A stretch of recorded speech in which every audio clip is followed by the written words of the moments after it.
bacha no kuchaba siba baby elonga mwafafe intro nishina mwishiwe fletched. So let's get into it this morning. This video is sponsored by the Violence Association of Zambia, Bavazi. Sources high profile just for legalities. Let's just put it out there. Ni disclaimer yo. This is from a different source. In them for information. Milo, some lady whose name is Miriam wrote to high profile that she wanted to give a review about Kidst, aka Mrs. Mulenga.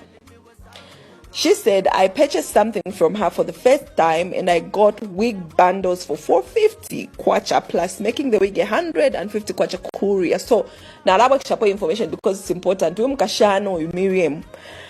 Ali shtama bundles kuli Kidst ali worth 450 kwacha. On top of that, Ali had planned kwacha kumpangira wigi. And then I wake up on 50 kwacha to say wigi nga mwapanga mukatume kuno kumukushi, which was agreed. Well, we'll see from the screenshots whether that was agreed or not to Alamona. So then she sent a total of 600 kwacha, but after sending, Kidst has been quiet. And when she was called, meaning when Kidst was called, she wasn't picking up. So then Miriam resorted to texting, and Kidst replied to say she was going to send the product when she gets back from South Africa. South Africa day. So then on this particular day, Miriam made a follow-up again, and she was told that Kidst was not making deliveries at that time. So Miriam was supposed to send someone to go to meet Kidst or to collect from the shop, and then send it on courier, of which Miriam said, because that was not the arrangement. You'll see from the screenshots. And then Miriam requested to say, are you able to give me a refund? Of which Kidst responded, it was non-refundable, which for Miriam doesn't make sense, okay? Because Kidst is the one who failed to deliver the service that Miriam paid for. Or is it? Let's look at the screenshot so that you can help us kind of like make a conclusion of where this whole transaction went wrong and who is at fault in this particular case. That if you have defamation of character, but let's look at the screenshot and analyze. Screenshot number 1, an exchange of communication between Kidst and Miriam. Miriam wrote, hi Kidst, I'm requesting for the number I can send the money to via FNB, please. I'm the one who called you a few minutes ago. Now take note, Miriam is confirming that she spoke to Kidst from what she has written. And obviously we know the voices of these people. So they were mistaken to say and they were wrong.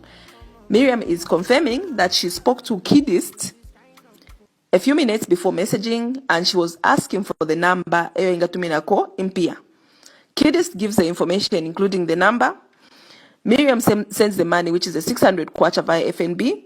In the second screenshot, where Miriam is confirming that she's added for courier and for making the week too. Kidst confirms that she's received the money, and she says, I'll have it sent tomorrow via Mercury. Please send your details.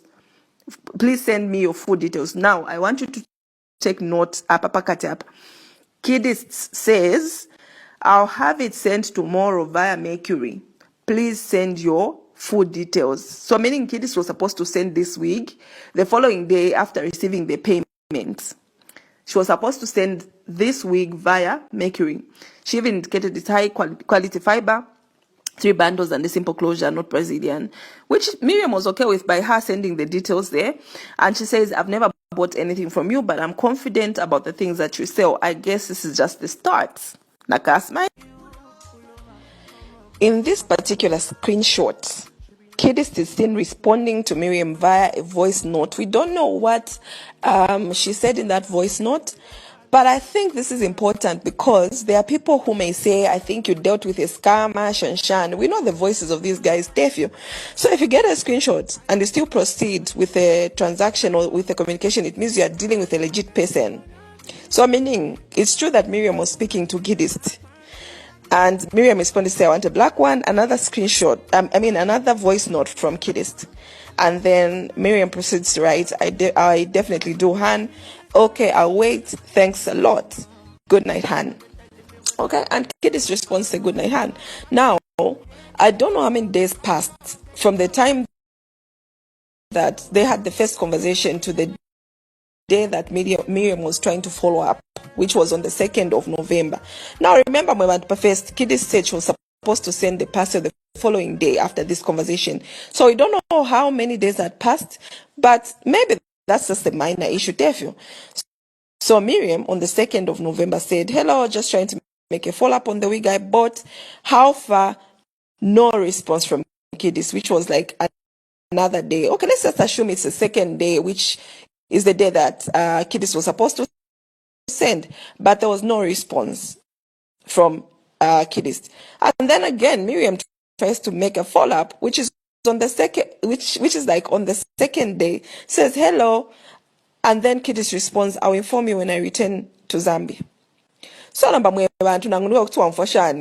were communicating with and then this person was supposed to send to you the following day, and all you get is this person telling you, I'll inform you, not even I'll send, I will inform you when I return to Zambia. Miriam is patient enough and says, okay, thanks.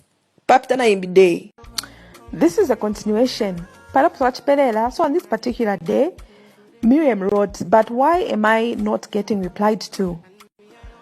If there are complications, just get a refund, please. And then Kidst says, are you able to send someone to make a collection on your behalf? We are unable to do deliveries as at now. Now, you know what, guys? And then you said that you're going to deliver on a set date. If you fail to deliver, I think that's just the business principle. At least update your client to say, okay, maybe because we have a backlog or whatever, because you've collected money from them, or just make a communication. And then if you change your rules, like is that supposed to be on a client and not on you? Like, I just don't understand. Anyway, let's continue. So Kidst says, are you able to send someone to make a collection on your behalf? We are unable to do deliveries as at now. Then Miriam says, no, I'm not. I even mentioned at first that I'm not in Lusaka. Okay, you can just refund me then, because I paid for the delivery too. So I don't know why I'm being asked to send someone to collect. I'll go back to the first screenshot. You remember, Kidst and Alan Dokebati, she's going to deliver the item the following day. That is she was going to send the parcel by Mercury. Now, Kidst's response said, no, you did not put bus fare, which will be given to the person collecting, non-refundable.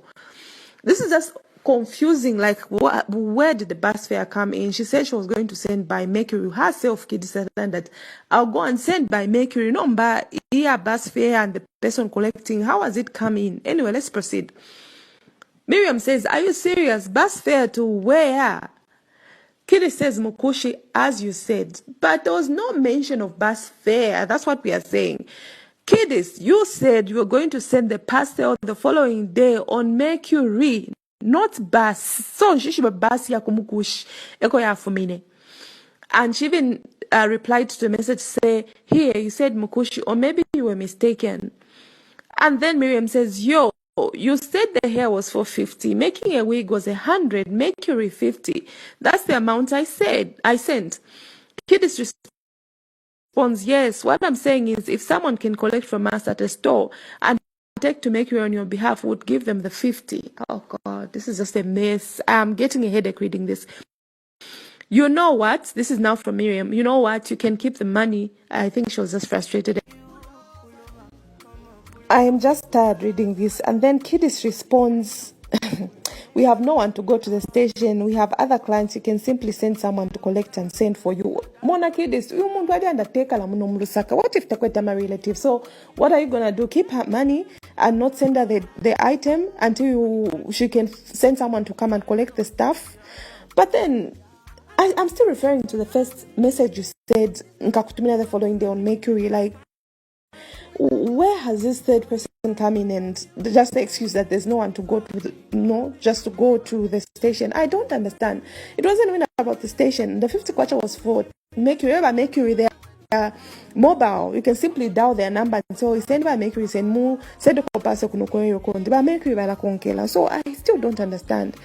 And on the scam, she says, can you prove this in court?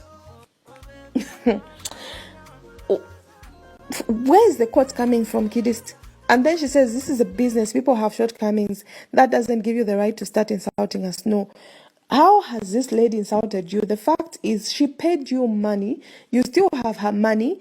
You are not communicating to her until she communicates to you. You have defaulted on the promise that you're going to send her the parcel the following day. So if she calls you a scam because you haven't delivered within the time frame, and also you are just trying to give her excuse upon excuse, how does that then become an insult when she's calling it what it is? Madam. Anyway, Miriam says, I told you there's no one I can send, and that is what was agreed, and that is not what was agreed before paying the money, of course. So then, when Miriam say on the Miriam saying like you can keep the money, Kidst responds, thanks, good day. Then Miriam responds to the court issue to say, don't you scare me with this, prove what exactly? And then Kidst responds, foolishness, business person. So emuntu apapene uhambe nokulaba rude kuma clients, uhambe okulaba toka, because all I see is this lady was trying to be very patient with you and understanding. I don't know how this situation escalated to this point where you start calling all this foolishness. And it hurts because you still have someone's money. Okay, the best you could have done was just to give her the money back if you don't want to proceed, or offer a solution apart from, because you've seen that the odds are that this lady might not have somebody to come and collect the parcel from you. Which they offer another alternative, or try to explore with her other options which can work for both of you. And I honestly don't believe that you can't find someone to go and send the parcel to make you. You are mobile. I'm sure I'm town in and out, or people that you know, they do go to town where make you. So I just see that, okay, Palwande, I'm not imposing this opinion on anybody. Palwande, just feel like you're trying to use your name to intimidate other people, but this is a business. You have chosen this business and you have to take it seriously. So Katwish, I don't know what you guys think. Miriam also added to say, did you communicate when you had these shortcomings? Kidst clearly did not. Miriam was doing all the following up. No, I have to chase for something I paid for. I'm posting this on Facebook to warn others. You are obtaining money by false pretense. And then Kidst responds to say, noted with thanks.